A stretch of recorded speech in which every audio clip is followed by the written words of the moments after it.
아, 우리 이렇게 같이 모여서 예배드릴 수 있게 되는 것이 얼마나 감사한지 모르겠습니다. 우리 옆에 있는 사람들 보면서 잘 왔어요. 한 번씩 해주실까요? 잘 왔었습니다. 예, 잘하셨습니다. 네네, 잘하셨습니다. 네, 우리 아이들도 있고 또 이렇게 같이 우리 성인 성도들도 같이 예배드리니까 참 좋은 것 같습니다. 여러분도 그렇게 생각하시죠? 네, 우리가 계속 한 2달 넘게 온라인으로만 예배드리다가 이렇게 또 이렇게 대면으로 같이 볼 수 있어서 얼마나 좋은지 모르겠습니다. 여러분, 저희가 지금 묵상하고 있죠. 여러분, 묵상책 그래서 계속 나눠드리는데, 오늘도 묵상책 혹시 11월 달 거 안 가지고 가신 분들은 오늘 꼭 가져가시기 바랍니다. 그래서 11월 달 그 묵상하실 텐데, 이번 주에는 저희가 매월 첫 주는 월삭 이제 새벽 기도회를 해요. 그래서 여러분 여기 다 오시진 않지만, 영상으로라도 여러분 같이 그 아침에 6시에 하거든요. 일주일 동안 6시에 하는데, 그 아침에 같이 동참하셔서 같이 기도도 하고 예배도 드리고 새벽을 깨우는 귀한 시간 됐으면 좋겠어요. 우리가 특별히 지금 10월 달도 그렇고 11월 달도 그렇고 계속 이제 예레미야서를 묵상하고 있어요. 예레미야서가 굉장히 많잖아요. 그렇죠. 50장 많으니까 그거를 이제 저희가 1장부터 30 몇 장까지는 전에 했었고, 그리고 또 건너뛰어서 또 이번에 또 새로 시작하게 돼서 이제 마지막 절까지 우리가 같이 나눌 텐데, 예레미야의 그 외침은 이겁니다. 하나님의 말씀을 들으세요예요. 하나님의 말씀을 들으세요. 하나님께서 나한테 이렇게 말씀하셨어요. 특별히 큰 골자는 이스라엘 백성들이 하나님의 백성임에도 불구하고 자꾸 멀리 떠나 있는 거예요. 우상을 숭배하고 자기가 좋을 대로 행하고, 우리가 하나님을 예배 드린다고 하면서 자기가 마음대로 생각해서 마음대로 예배 드리는 거예요. 그러니까 전혀 하나님과의 관계없는 그런 삶을 살아가고 있는 이스라엘 백성들에게 하나님께서는 예레미야라는 선지자를 보내셔서 하나님의 말씀을 전하게 하세요. 그러면서 너희들의 우상을 벗어나서 나를 섬겨라, 하나님께서 말씀하십니다. 그런데 이 말씀에 대해서 이스라엘 백성들은 들었을까요? 듣지 않았을까요? 네, 듣지 않았어요. 이 말씀을 듣지 않으면 너희들이 바벨론의 포로로 끌려가게 될 거야 라고 얘기했는데, 그럼에도 불구하고 그것을 믿지 않았어요. 그리고 주변에 있던 사람들이 아유 그럼 괜찮아요, 하나님께서 우리 보호하실 거예요, 자기들의 생각대로 그냥 계속 좋은 말만 했거든요. 그러니까 이 왕은요, 이 신하들의 말을 들었어요. 예레미야 말을 듣지 않았어요. 모든 백성들도 고관들도 예레미야의 말을 듣지 않았어요. 진짜 하나님께서 예레미야를 통해서 말씀하셨는데 그것을 듣지 않고 자기가 좋을 대로, 원하는 대로 그대로 행동하며 살아갔던 사람들이 바로 이스라엘 사람들이에요. 그런데 이스라엘 백성들이 안 들었다 그랬잖아요. 진짜로 안 들었을까요? 우리 듣는다는 거에 여러분 우리 개념을 좀 여기서 잡고 가야 될 것 같아요. 우리가 소리로 듣는 거, 실제로 1차적으로 이 하나님께서 이스라엘 백성들에게 하나님의 뜻을 보이셨고 나타나셨잖아요. 그래서 예레미야를 통해서 어떻게 해요? 알려주셨어요. 이스라엘 백성들이 이것을 들었을까요? 안 들었을까요? 소리는 들었죠. 하나님께서 뭘 원하시는 거는 들었어요. 그쵸? 근데 실제로 이스라엘 백성은 그 듣는 대로 마음을 돌이켜서 행동을 했나요? 행동하지 않았죠. 네. 오늘 성경에서 들었다라는 것은요, 이 두 가지를 다 포함해요. 내가 소리로 들었다는 거, 이것뿐만 아니라 소리로 들었으면 그것을 행동으로 옮기는 것까지 가능. 이것이 이 성경에서 말하는 들음이에요. 네가 나의 말을 들었다라는 것은 그 행동까지 이야기하는 거예요. 만약에 제가 하민이한테 하민아 이거 좀 치워줘 라고 이렇게 얘기를 했는데 하민이가 이야기는 들었어요. 근데 가만히 앉아 있어요. 그러면 이게 정말로 들은 걸까요? 제 입장에서? 아니요, 그런 게 아니에요. 얘가 소리로는 들을지 모르겠지만 행동으로 보이지 않으면 얘가 안 듣는 거랑 마찬가지예요. 똑같은 거예요. 성경에서는 이스라엘 백성들에게 너희는 하나님의 말씀을 들어야 됩니다 라고 얘기했을 때는 듣는 것뿐만 아니라 그 말씀을 듣고 마음을 돌이켜서 행동하는 것까지, 순종하는 자리까지 가야 그것이 진짜 성경에서 이야기하는 들음입니다. 여러분, 우리가 이제 묵상하고 있죠. 아침마다 묵상하고 있는데 그 말씀을 여러분이 받고 들었다면 여러분은 그대로 행동하면서 순종하면서 살아가야 돼요. 여기까지 가야 묵상인 거예요.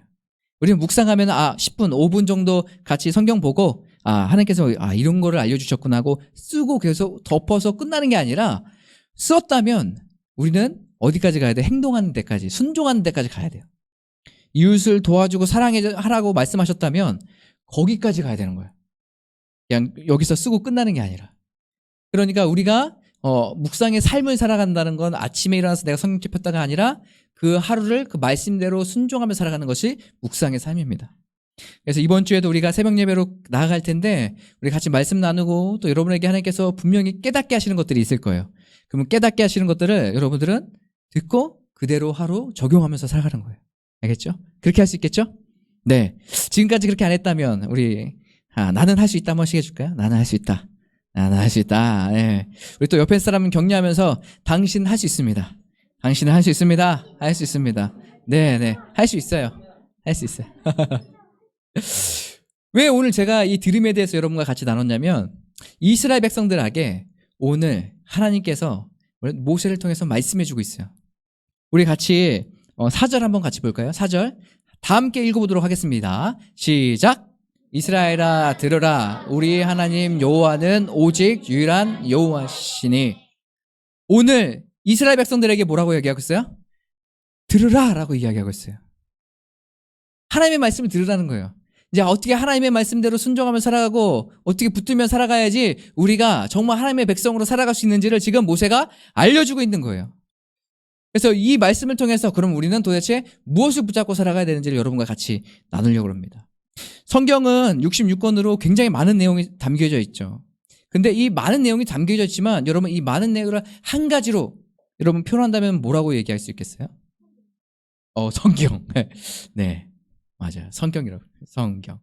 하나님의 사랑, 예수 그리스도, 구원, 이런 걸로 우리가 표현돼서 여러분들이 각자가 아마 생각하는 것들이 있을 거예요.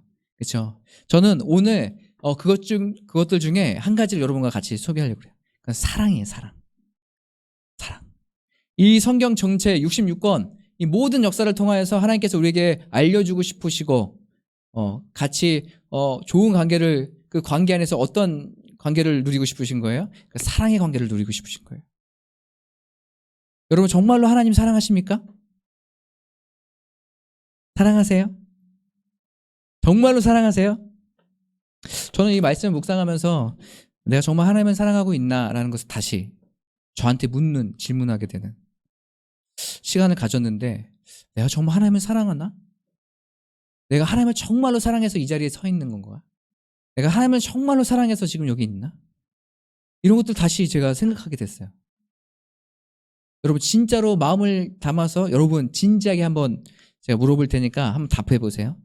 여러분 정말로 하나님 사랑하세요? 왜 아무도 대답을 안 해? 진짜로 할 때 대답을 아무도 안 하시. 다시 한번 볼게요. 여러분 정말로 하나님 사랑하세요? 정말로 하나님 사랑하세요? 이 성경은 다 그 하나님의 사랑에 대해서 우리를 향한 하나님의 사랑에 대해서 이야기하고 있어요.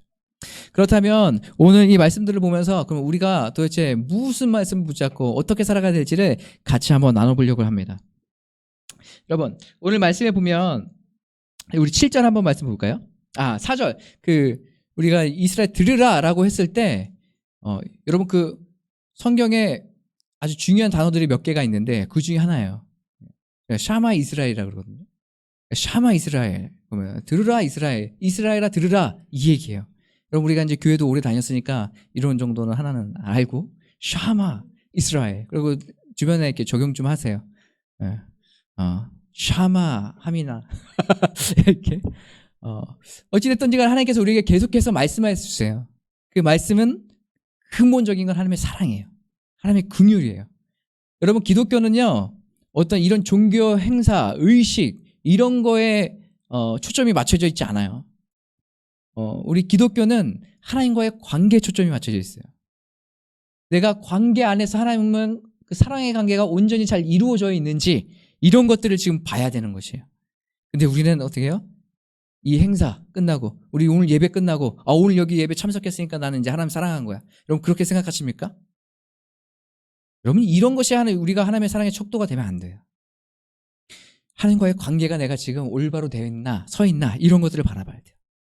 그래서 오늘 모세가 하나님의 말씀에 대해서 이야기하면서 오늘 이스라엘 백성들에게 당부하는 것이 있습니다. 오늘 7절 한번 볼까요? 7절 6절부터 한번 보겠습니다. 6절 한번 읽어볼게요. 시작. 오늘 내가 내게 명하는 이 말씀을 너희는 마음에 새기고 뭐라고 나와 있어요? 오늘 이 말씀을 어떻게 하라고요? 마음에 새기래요. 마음에 새겨서 항상 그 말씀대로 또 그 말씀이 주어지는 힘으로 살아가라고 이야기하고 있는 거예요. 우리 7절 한번 다 같이 볼까요? 7절. 이렇게 나와 있습니다. 우리 한번 다 같이 읽어볼게요. 시작. 가르치며 집에 앉았을 때든지 길을 갈 때든지 누워 있을 때든지 일어날 때든지 이 말씀을 강론할 것이며. 네. 오늘 뭐예요? 누워 있든지 앉아 있든지 어디에 있든지 뭘 하고 있든지 뭐예요? 하나님의 말씀을 강론하래요. 서로 그냥 나누는 거예요. 하나님의 말씀에 대해서. 하나님께서 우리를 얼마나 사랑하시는지, 하나님의 뜻이 무엇인지를 서로가 가정 안에서 막 나누기 시작하는 거예요. 그리고 오늘 뭐라고 이야기하고 있어요? 우리 자녀들한테 가르치래요. 여러분, 자녀들한테 가르치려면 어떻게 해야 될까요? 여러분, 정말로 이 가르침에 있어서 효과적인 건 뭘까요? 내가 먼저 그렇게 살아가야 되는 거예요. 이때 당시에 그 이스라엘 백성들, 그 유대 문화에서는요, 내가 선생님 하고 이렇게 내가 저 선생님한테 배우고 내가 저 선생님한테 가르침을 받는다라고 했을 때는 그 삶은 어떤 삶이냐면 그 집에 가서 그 선생님의 삶을 배우는 거예요. 다 수발 같은 거 다 들면서 설거지하고 밥 차리면서 나는 언제쯤 저런 내공이 생길까 하면서 맨날 이렇게 있다가 그분의 삶을 보면서 아 저것이 그러구나 하면서 깨달음을 받는 거예요. 그 한마디 한마디 그 삶의 모습 그것들을 바라보면서 배움을 얻게 되는 거거든요. 근데 오늘 이 말씀처럼 우리가 자녀들을 부지런히 가르쳐야 돼요. 그러려면 우리가 먼저 어떻게 돼요? 우리가 그렇게 살아야 되지 않겠어요? 우리 입에서 예수님 이야기, 말씀 이야기, 성경 이야기, 하나님의 뜻 이야기 이런 것들에 대해서 계속 같이 나눠야 되지 않겠어요? 내 입술은 그렇게 하지 않고 내 삶은 그렇지 하지 않는데 애들한테 야 오늘부터 성경 한 절씩 보세요. 뭐라고 나와 있어? 너 그렇게 살 거야 안 살 거야? 여러분 이렇게 교육하시면서 이렇게 가르치시겠습니까? 제가 이거를 준비하면서 아 나는 지금 어떻게 가르치고 있지? 저를 많이 반성하게 됐어요. 자신은 그렇게 살지 못하는데 아이들한테만 계속 요구하는 거예요. 이렇게 올바른 가르침이 되려면 우리가 먼저 그렇게 변해야 돼요. 우리가 먼저 하나님 앞에 가르침을 받아야죠. 하나님의 말씀 안에 거해야죠. 그래서 그 말씀이 툭 찔리면 그냥 새어나올 수 있도록. 하나님은 사랑이죠. 야, 그래도 하나님은 널 사랑하셔. 하나님이 널 선하게 인도해 주실 거야. 하나님의 축복된 자녀야. 넌 하나님의 자녀야. 이렇게 해서 우리가 같이 말씀을 나눠주고 진리를 선포해 줘야 되지 않겠습니까? 그 얘기하는 거예요. 그리고 뭐예요? 우리 8절 한번 다 같이 읽어볼게요. 시작! 너는 또 그것을 내 손목에 매어 기호를 삼으며 내 미간에 표를 삼. 그 유대 사람들은요 이 말씀을 기억하면서 뭘 하냐면 이게 전문갑이라는 걸 만들어요. 그러니까 말씀을 돌돌돌 이렇게 말아가 쓴 거를 돌돌 말아가지고 요만한 상자 같은데 넣어요. 넣고 그걸 어떻게 하냐면 이 손목에 기호를 삼는다는 게 손목에다가 그걸 진짜로 이게 문자 그대로 여기다가 감아요, 그렇죠? 그래서 여기다 놓고 또 하나는 미간 이 머리에다가 위에다가 이렇게 그 말씀을 올려놔요. 처음에는 이게 좋은 의미로 사용됐지만 나중에는 예수님께서 이 모습에 그 외식하는 모습을 지적하시면서 이것을 이야기하거든요. 어찌됐든지 간에 이스라엘 백성들은 그 말씀, 이 말씀을 지키기 위해서 여기다가도 놓고 또 여기다도 놓고 이 말씀대로 해요. 이 얘기는 뭘까요? 이 손은 행동을 얘기해요. 말씀에 기준되는 행동. 말씀 안에 관해서 네가 말씀대로 순종하며 살아가는 행동에 대해서 얘기하는 거예요. 이건 뭘까요? 우리가 사고하는 것, 생각하는 것 모두 어떻게 해요? 하나님의 말씀에 기준돼서 하라는 거예요. 말씀에 기준된 나의 사고와 생각 그리고 말씀에 기준된 내 삶의 행동 이것을 지금 이야기하고 있어요. 그래서 너희들이 앉으다 서나 어디서나 네 가정에서나 일터에서나 네가 있는 곳곳에서 하나님의 말씀을 붙잡고 살아가는 거예요. 그리고 오늘 9절 한번 다 같이 보실까요? 9절 시작. 또 내 집 문설주와 바깥문에 기록할지니라. 이 얘기는 뭘까요? 문설주 여러분 어린 양의 피 막 바르고 막 이런 거 기억나시죠? 거기다가 이제 문설주의 말씀 같은 걸 쭉 이렇게 새겨놓는 거예요. 이 의미는 이 가정이 하나님의 말씀 안에 있는 가정, 하나님의 말씀을 붙잡고 살아가는 가정, 그것을 이제 기억하라고 하나님께서 말씀하신 거예요. 그래서 어떻게 해요? 손목에, 머리에, 가정에, 그래서 오로지 다 하나님의 말씀, 그 말씀을 붙잡고 살아가라고 지금 모세가 이야기하고 있는 거예요. 모세는 정말로 중요한 게 뭔지를 알고 있었어요. 그것이 바로 하나님의 말씀 붙잡고 가는 거예요. 이것을 잃어버리면 우리는 방황하기 시작할 것이고 이것을 말씀을 붙잡고 살아가지 않으면 내가 원하는 대로 내 정욕대로 내 세상에 죄 가운데 빠지며 살아가게 되는 거예요. 그렇기 때문에 하나님의 말씀 붙잡고 우리가 살아가야 된다라는 것을 지금 모세가 이야기해 주고 있어요. 그렇다면 우리가 하나님의 말씀, 오늘 모세가 얘기하는 그 하나님의 말씀, 어떤 말씀을 우리가 붙잡으며 살아가야 될까? 그거에 대해서 여러분과 같이 나누려고 해요. 5절 한번 보실까요? 5절. 5절 한번 다 같이 읽어보겠습니다. 시작. 너는 마음을 다하고 뜻을 다하고 힘을 다하여 내 하나님 여호와를 사랑하라. 다시 한번 읽어볼까요? 시작. 마음을 다하고 뜻을 다하고 힘을 다하여 하나님 여호와를 사랑하라. 사랑하라고 했어요. 마음과 뜻과 힘을 다해서 사랑하라고 했어요. 그러니까 전체 우리의 전 삶을 들여서 너의 가지고 있는 모든 것을 다 들여서 하나님을 사랑하라고 이야기하고 있어요. 그래서 이 말씀을 어떻게 해요? 항상 마음에 새기고 가정 안에 두고 살아가는 거예요. 여러분, 우리가 하나님을 사랑한다고 하는데 여전히 죄 가운데 있고 또 여전히 내가 원하는 대로 살아가지 않습니까? 제가 이번 주에 이제 있으면서 여기 교회에 나와서 개인 예배를 이렇게 드리는데 예배가 잘 안 되는 거예요. 왜 이렇게 혼자서 개인 예배를 드리는데 왜 예배가 잘 안 될까? 찬양 부르고 하고 기도하고 하려고 하는데 그게 잘 안 돼요. 그래서 하나님, 제가 어떻게 하면 좋을까요? 난 마음이 들었어요. 그래서 제가 원인을 좀 찾아보기 시작했습니다. 왜 안 되는지. 그래서 첫 번째 원인, 기타를 제대로 못 쳐서. 기타에 이 코드, 이 분수 코드 몇 개 해가지고 좀 더 오묘하고 좋은 소리를 낼 수 있는 그 코드를 딱 잡아가지고 딱 여기에서 이 구간에 이걸 딱 넣어주면 더 은혜가 될 것 같아요. 그래서 기타를 연습하고 한 번 더 연습하고 여기서 연결하는 거 계속 연습하고 했는데 여러분, 제가 원하는 그런 예배 회복이 됐을까요? 아니, 안 되더라고요. 이젠 더 거기에 신경 쓰는 거예요. 여기는 여길 넣어야 돼. 여기는 여길 넣어야 돼. 그러니까 계속 그거에 또 신경 쓰니까 또 안 돼요, 예배가. 문제가 뭘까? 삑살인가? 여러분, 살이 찌니까 찬양 부를 때 막 삑사리가 나는, 목이 막 조여오는지 삑사리가 나는데. 그건가? 노래 연습을 더 잘해야 될까? 아니면 키를 좀 낮춰서 조금 저음으로 좀 해볼까? 해서 그렇게 해서 했는데 여러분, 될까요? 안 될까요? 네. 찬양은 제대로 나왔지만, 제가 생각하는 그 예배의 감격, 기쁨, 이런 것들이 참 마음에 없는 거예요. 도대체 뭐가 문제일까? 우리는 여전히 죄 가운데 빠져 있고, 신앙생활 잘하고 싶은데 잘 안 되는 거예요. 여러분, 그 죄라는 거 여러분 생각하시면 어떠세요? 계속 우리가 죄를 어떻게 짓지 않지? 어떻게 하면 이 죄를 안 질 수 있을까? 그러면서 그렇게 생각하면서 우리가 신앙생활 살아가잖아요. 죄를 안 짓는 거 중요하니까. 그런데 제가 그 시간들을 좀 거치면서 한 가지 깨달은 것이 있어요. 신앙생활은 우리의 시선은 죄 안 짓는 거에 있는 게 아니에요. 자꾸 내가 집중하는 건 뭐냐면 죄를 안 짓는 거? 어떻게 하면 내가 좀 더 좋은 예배 드릴 수 있을지, 이런 거 생각하는 거. 그러니까 코드 바꿔보고 목소리 톤 낮춰보고 막 이런 거 여러 가지를 방법들을 통해서 지금 내가 예배를 잘 만들어가고 싶은 거예요. 나 죄 안 짓고 살고 싶은 거예요. 그러니까 죄를 안 지으려면 어떻게 해야 되지? 그래서 여러 가지 죄 안 질 수 있는 방법들을 생각해내서 그거를 막 실천하는데 그것도 잘 안 되죠. 자꾸 쓰러지고 넘어지고 그러는 거예요. 그러면 어떻게 죄를 이길 수 있을까?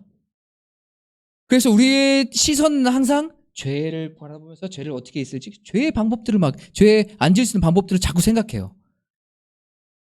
그래서 제가 그 예배 드리고 말씀 준비하면서 떠오른 거 한 가지가 있었어요. 우리 시선이 지금 죄에 있으면 안 되는구나. 우리가 왜 안 되지 하고서 이 안 되는 방법들에 대해서 여러 가지 나열하면서 그걸 실천할 때가 아니라, 우리 안에 정말로 죄가 없기를 원한다면, 정말로 거룩한 백성으로 살기 원한다면 우리는 죄의 시선을 둬야 되는 것이 아니라 하나님께 시선을 둬야 돼요. 정말로 하나님 앞에 예배를 드리면서 내 개인의 예배가 회복되고 싶다면 나는 기타 연습할 거 아니라 지금 목소리하고 노래 할 때가 아니라 하나님을 바라봐야 할 때예요. 내가 기타 치다가 잘못 쳐가지고 이거 삑사리 났네 했다고 해서 하나님께서 너 왜 삑사리 났어? 다시 이렇게 하시겠어요? 아니에요. 근데 자꾸 내 마음은 그쪽으로 가 있는 거예요. 우리의 근본이 하나님을 바라보지 않고 자꾸 외적인 것을 바라보고 내가 어떻게 이 죄를 바라면서 죄를 어떻게 안 질 수 있지? 방법들을 찾는 거예요. 여러분, 죄를 안 질 수 있는 방법은 정말 중요한 방법 딱 한 가지 있어요. 하나님을 바라보고 하나님을 사랑하는 거예요. 그렇게 할 때 자동적으로 우리는 그런 것들이 다 떨어지는 거예요. 하나님을 바라보고 하나님께 집중하기 시작할 때 우리의 삶은 죄에서 멀어지기 시작해요. 죄를 계속 바라보면서 그것을 묵상하면서 문제만 바라보면서 우리가 낙담하고 좌절할 것이 아니라 그 문제의 해결이신 그 하나님을 바라봐요.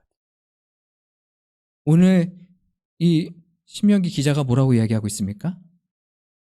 마음과 힘과 뜻을 다해서 하나님을 사랑하라고 이야기하고 있어요. 하나님께서 우리에게 원하시는 게 뭘까요, 여러분? 우리가 이렇게 신앙생활하면서 또 교회가 엄청 커졌다 뭐 이런 거 하나님께서 원하실까요? 아니면 내가 돈 많이 벌어가지고 어려운 사람들 내가 많이 도와줬어요. 하나님께서 이거 원하실까요? 아니면 내가 어떤 능력이 있어서 내가 세상에서 아무도 개발하지 못한 무언가를 개발했어요. 하나님께서 이것을 원하실까요? 정말로 하나님께서 우리에게 원하시는 게 뭘까요? 물론 하나님께서 우리의 그 삶을 통해서 그렇게도 일하시고 계시죠. 하지만 궁극적으로 하나님께서 우리에게 가장 원하고 계신 건 나와 교제하자 이거예요. 나랑 관계할래? 여러분, 우리는 하나님을 온전히 사랑할 수 없어요. 어떻게 우리가 온전히 하나님을 사랑할 수 있겠어요? 우리가 말씀처럼 힘을 다하고 뜻을 다하고 어떻게 하나님을 우리가 사랑할까? 여러분, 온전한 사랑은 하나님께 있어요. 우리가 하나님과 교제하고 하나님을 바라보기 시작할 때 그 사랑은 경험되어지는 거예요. 그러니까 우리가 그 사랑이 경험되어져요. 우리가 그 사랑이 무엇인지 알아야 우리도 그 사랑을 할 수 있게 되는 거예요. 부모님의 사랑이 어떤 건지 알아야 나도 부모의 사랑을 느끼고 알고 경험했기 때문에 그것을 줄 수 있는 거예요. 그 사랑을 경험했기 때문에 그 사랑을 더 풍성하게 나눌 수 있어요. 우리가 여러분 온전한 하나님께 사랑을 고백하면서 그 사랑을 나누면서 살고 싶으세요? 그렇다면 우리가 더 하나님을 바라보고 하나님께 가까이 나가야 돼요. 그래야 우리에게 온전한 하나님의 사랑이 있게 돼요. 그 사랑으로 같이 나누는 거예요. 사랑으로 서게 되는 거예요. 그러한 사랑, 온전한 사랑이 있을 때 두려움은 내어가고 참 기쁨과 평안과 하나님의 소망과 은혜가 있어요. 어떤 상황이 와도 우리가 하나님의 사랑을 고백하며 살아가는 저와 여러분 됐으면 좋겠어요. 혹시라도 여러분 안에 그런 나는 어떻게 사랑하는지 모르겠어요 하시는 분 계세요? 괜찮아요. 하나님께서 알려주실 거예요. 우리가 해야 될 것은 하나님을 바라보고 하나님을 예배하기 시작하라. 그렇게 할 때 하나님의 사랑의 풍성한 사랑을 우리가 경험되기 시작할 때 이것이 하나님의 사랑이구나. 이걸 알기 시작할 거예요. 그 사랑을 베푸고 하나님을 사랑하기. 이것이 하나님의 사랑이었구나. 이것을 경험하는 저와 여러분 됐으면 좋겠어요. 오늘 우리 같이 찬양하실까요? 찬양할 때 오늘 같이 찬양했던 찬양이 예수님만을 더욱 사랑해요. 우리가 이 찬양하시면서 우리가 하나님 주님의 그 온전한 사랑을 알고 그 사랑을 고백하는 삶을 살기를 소망합니다. 정말 우리에게 중요한 것은 바로 하나님을 사랑하는 거예요. 그 사랑 안에 거하는 거예요. 여러분, 왜 이것을 끝까지 포기하지 말고 붙잡고 살아가라고 말씀하고 있을까요? 여러분, 우리의 인생은 그렇게 쉬운 인생이 아니에요. 어려운 인생이에요. 힘들고 고난이 오고 하는 인생입니다. 그때에 우리가 이 하나님의 사랑을 놓치고 잊어버리고 잃어버린다면 우리는 다시 일어설 수 없어요. 하나님의 사랑이 없다면 아무것도 아닌 것이에요. 그런데 우리가 날마다 이 하나님의 사랑에 대해서 강론하고 하나님의 자녀인 것을 인정하고 하나님께서 너를 존귀하게 여기셔 라고 한다면 우리가 어떠한 어려움과 힘듦과 괴로움이 와도 우리는 이겨낼 수 있어요. 상황은 어려울지라도 평안을 우리가 경험할 수 있게 되는 거지. 이것을 꼭 기억하시면서 오늘 이 찬양 부르실 때 하나님 내가 더 주님을 사랑할 수 있도록 도와주시고 주님의 사랑을 경험하며